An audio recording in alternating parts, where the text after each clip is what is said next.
So with the markets closed today, there was no moves for MSTY. So I'm just going to take this time to update my spreadsheet to show my last purchase that I made a couple days ago.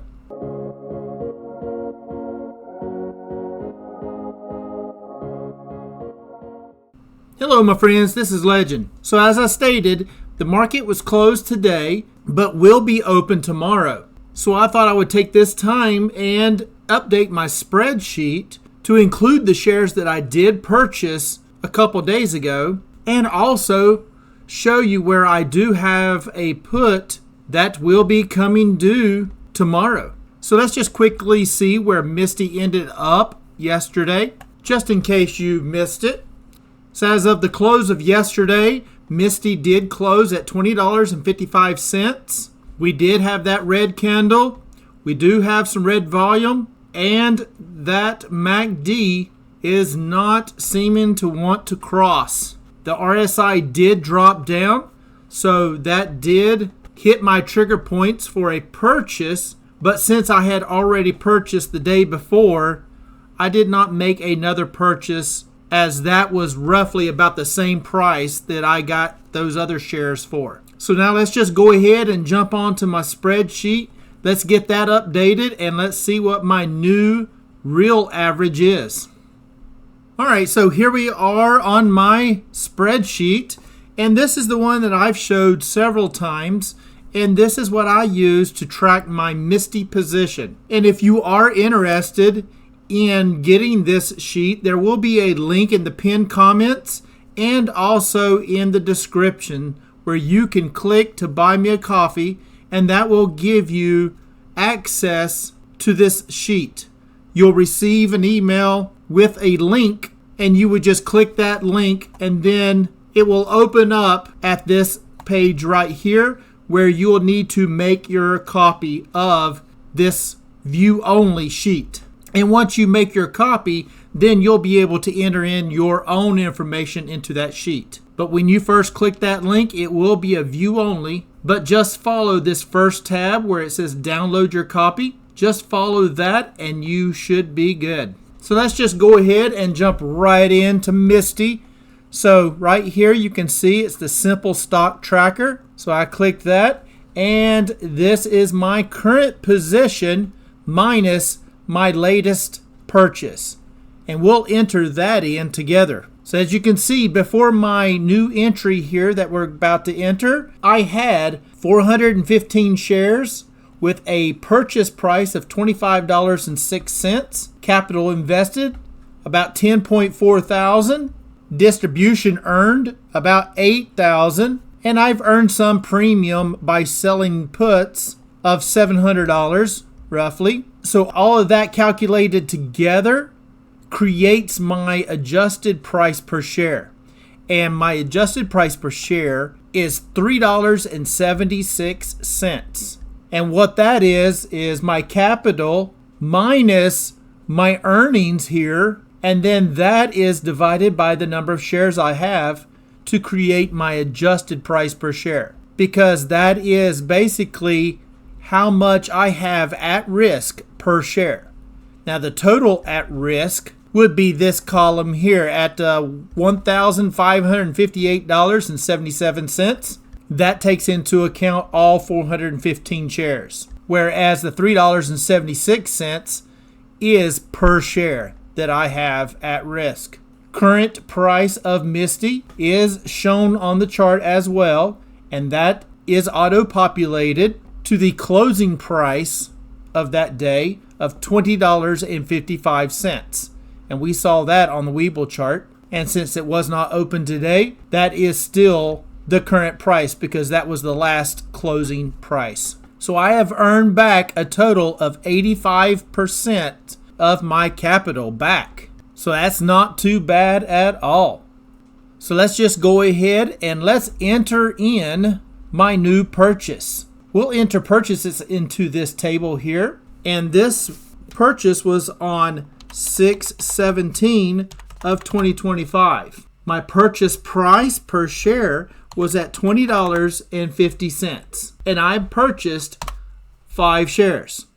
So whenever I hit this enter button, it will calculate this total spent. It will also update the number of shares, my purchase price, my capital spent, and it will also adjust my real average price per share here. Now, since I purchased at $20.50, that is above my adjusted price per share because it is at $3.76.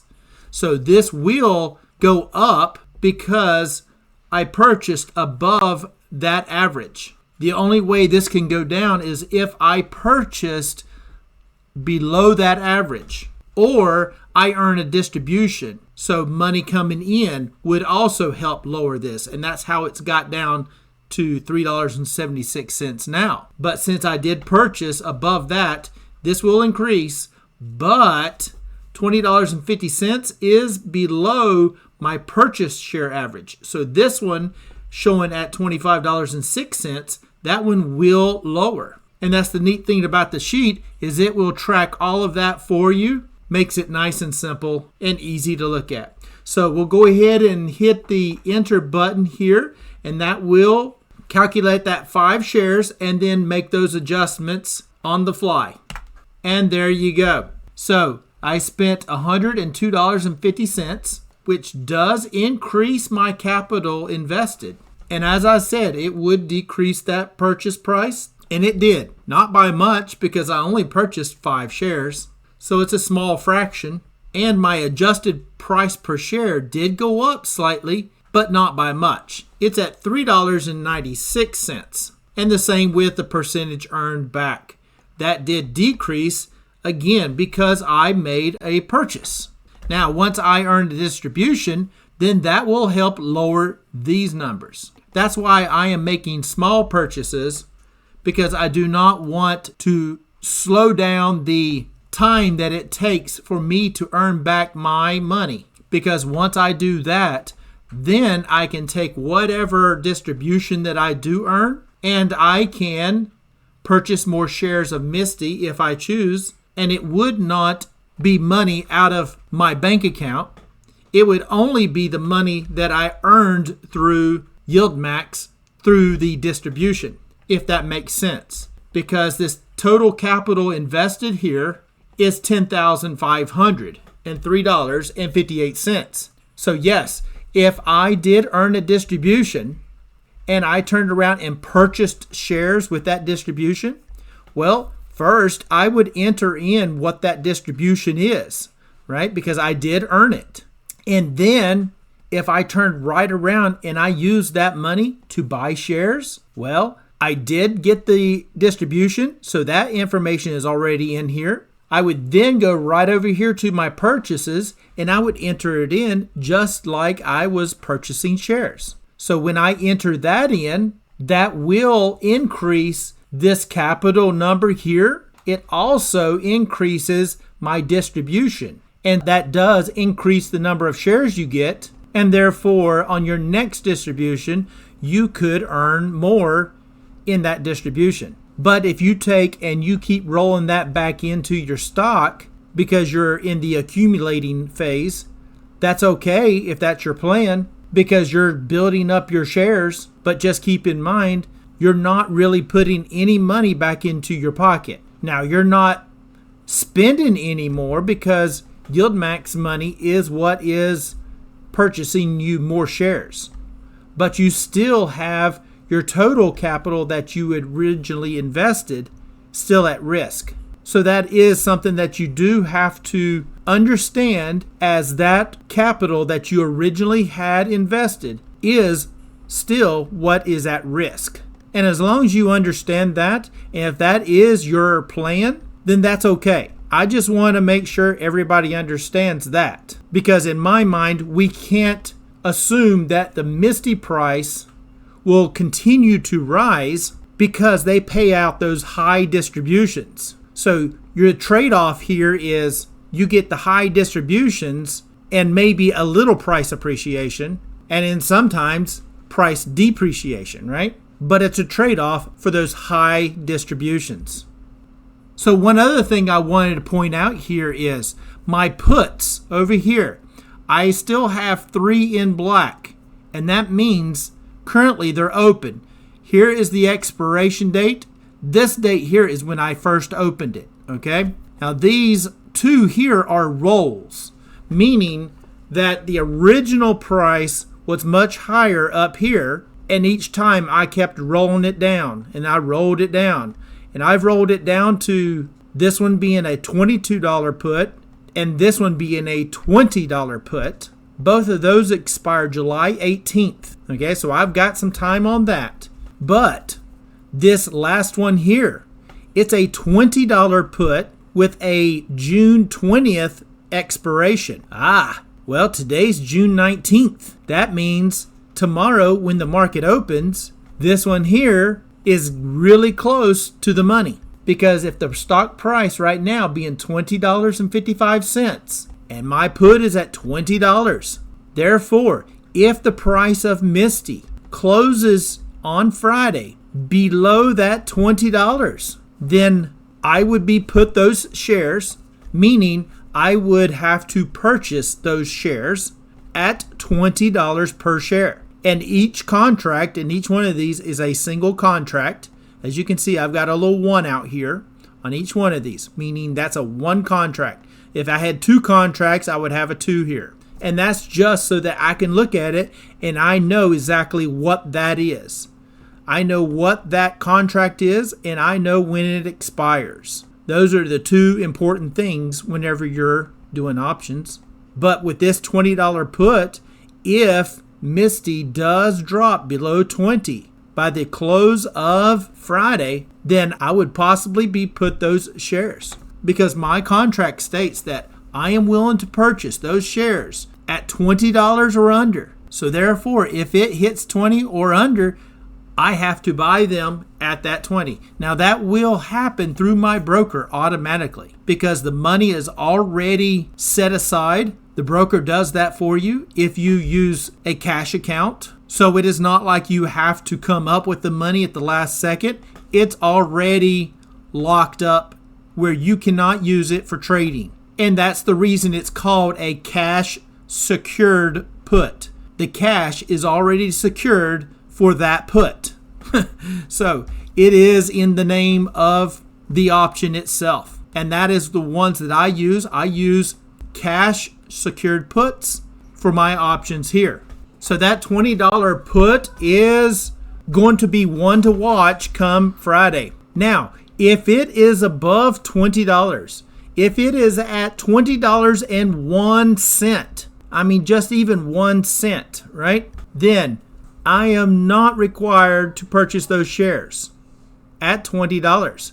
That contract will then expire worthless, meaning the contract just goes away.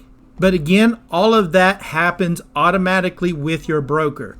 There's nothing that you have to do as far as closing anything. If you let it go to expiration, it will close automatically. And if it's in the money, you'll get assigned the shares, meaning if it's $20 or below.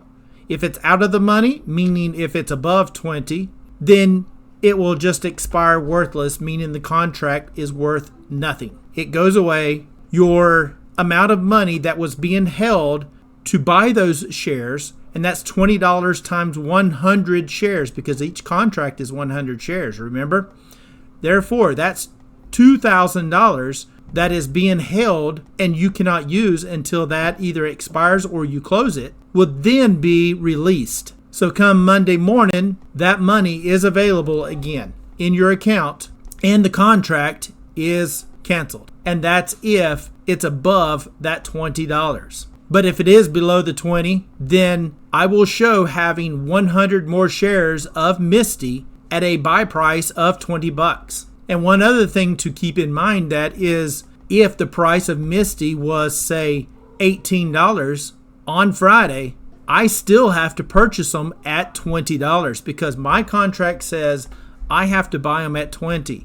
So I have to abide by the contract. I have no choice with that. I have the obligation. But when you first sell your put and it's at, say, $22 and you sell a $20 put and you make, say, 50, 70 bucks off of it, well, that's not so bad then. Because instead of buying those shares at that price, I'm buying them at a lower price, and they're paying me to write that contract. So honestly, I don't think that's too bad of a deal.